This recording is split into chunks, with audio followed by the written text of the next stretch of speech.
एक राज्य के तौर पर गुजरात में रंग ही रंग है और यहाँ के राजनीति जो है उसमें भी रंगों की कमी है नहीं। जब से नरेंद्र मोदी का नाम केंद्र की राजनीति में चर्चा में आया तब से ही, लेकिन यहाँ जब भी चुनाव होते हैं हर राजनीतिक पार्टी की नजर उस पर रहती है। सब इसका आकलन, इसका विश्लेषण करते हैं और कहा जा सकता है कि यहाँ चुनावों में जो अलग अलग फैक्टर्स होते हैं उसमें मोदी फैक्टर बहुत बड़ा होता है। तो क्या इस बार भी यह नाम इतना ही बड़ा एक फैक्टर है या गुजरात की जनता कुछ और बातें भी सोच रही है?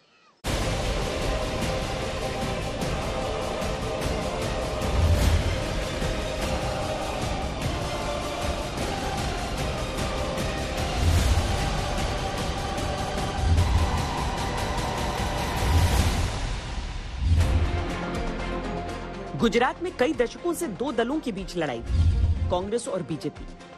लेकिन बहुत वर्षों के बाद गुजरात की लड़ाई में त्रिकोणीय संघर्ष देखने को मिल रहा है और उसका कारण है आम आदमी पार्टी।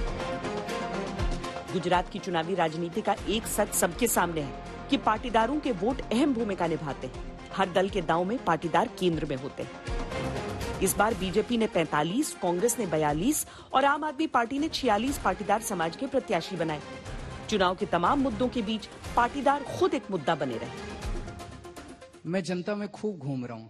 पहली चीज तो राजेंद्र गौतम को मैंने सस्पेंड नहीं किया। राजेंद्र गौतम ने बीजेपी के षड्यंत्र के खिलाफ अपना त्यागपत्र दिया। नंबर 2, गोपाल इटालिया से अगर जनता इतनी त्रस्त होती, मेरे को कहीं तो कोई कहता है जी गोपाल इटालिया, मेरे तो अपने साथ रखता हूं, मेरी गाड़ी में बैठ के घूमते हैं गोपाल इटालिया, मेरे साथ स्टेज पे भाषण देते हैं, कहीं किसी ने कुछ नहीं कहा। उनका जो भी वीडियो है, जनता को उस पर एतराज नहीं है। जनता को यार बिजली से चाहिए, पानी चाहिए, शिक्षा चाहिए, स्वास्थ्य चाहिए। मेरा केवल इतना कहना है कि जैसे ईशुदान जी मुद्दों की राजनीति करते थे, आप भी गोपाल इटालिया को छोड़ के मुद्दों की पत्रकारिता करनी शुरू कीजिए। मुद्दों से जनता का समाधान होगा। गोपाल इटालिया इंपॉर्टेंट नहीं है, केजरीवाल भी इंपॉर्टेंट नहीं है, देश इंपॉर्टेंट है, गुजरात इंपॉर्टेंट है।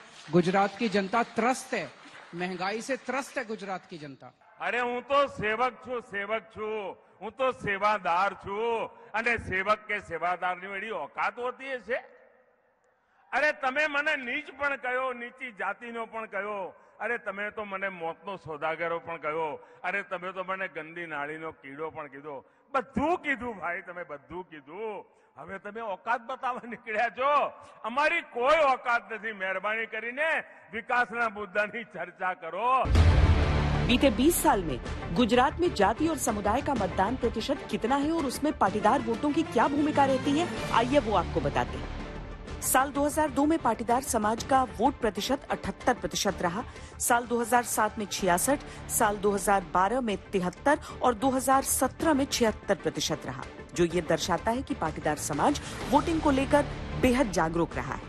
इसी हिसाब से क्षत्रिय समाज का 2002 में वोट प्रतिशत 65, 2007 में 51, 2012 में 73 और 2017 में 74% रहा। पाटीदार वोटों की जो लड़ाई कांग्रेस और बीजेपी के बीच रहती थी, उसमें अब सेंध लगाकर आम आदमी पार्टी चुनाव नतीजों के बदलने का दावा कर रही है। 2017 के विधानसभा चुनावों में आम आदमी पार्टी का दावा कमजोर था, वो लड़ाई में कहीं भी नहीं थी, लिहाजा हर सीट पर उसकी जमानत जब्त हुई थी। इस बार विश्लेषक ये सवाल उठा रहे हैं कि आम आदमी पार्टी का अगर असर बढ़ा तो क्या गुजरात की सियासी स्थिति बदल सकती है? 2017 के चुनावों में पाटीदार समाज की नाराजगी बीजेपी से दिख रही थी, जिसका मुख्य कारण हार्दिक पटेल के नेतृत्व में होने वाले पाटीदार आंदोलन थे। लेकिन इस बार उस लड़ाई के सबसे बड़े लड़ैया कहे जाने वाले हार्दिक पटेल खुद बीजेपी के नेता हैं। तो अब पाटीदार बीजेपी से कितने नाराज हैं भी या नहीं, इसका काफी असर सीटों पर पड़ेगा। जो जीत का विश्वास नरेंद्र भाई मोदी ने यहाँ की जमीनों पर रखा है, जो भरोसा लोगों में डाला है, वो भरोसा आने वाले 25 साल तक कैसा रहना चाहिए गुजरात, उस बात की विजय का ये चुनाव होगा। और मुझे लगता है कि इस चुनाव में अभी तक के सभी प्रकार के चुनावी रिकॉर्ड तोड़ के सबसे जंगी बहुमत से भारतीय जनता पार्टी की सीटें आएगी। हद्दी पे कितनी सीट्स आएगी बीजेपी की? 150 से। यहाँ एक बात ऐसी जरूर है जो इन चुनावों को पिछले चुनावों से एक अलग लीक पर ले जाने की ओर बढ़ते दिख रही है। कांग्रेस के पाटीदार वोटों में अगर आम आदमी पार्टी ने सेंध लगाई तो आम आदमी पार्टी को जो फायदा होगा वो होगा, लेकिन सीटों और वोट शेयर के लिहाज से बीजेपी को ज्यादा फायदा हो सकता है।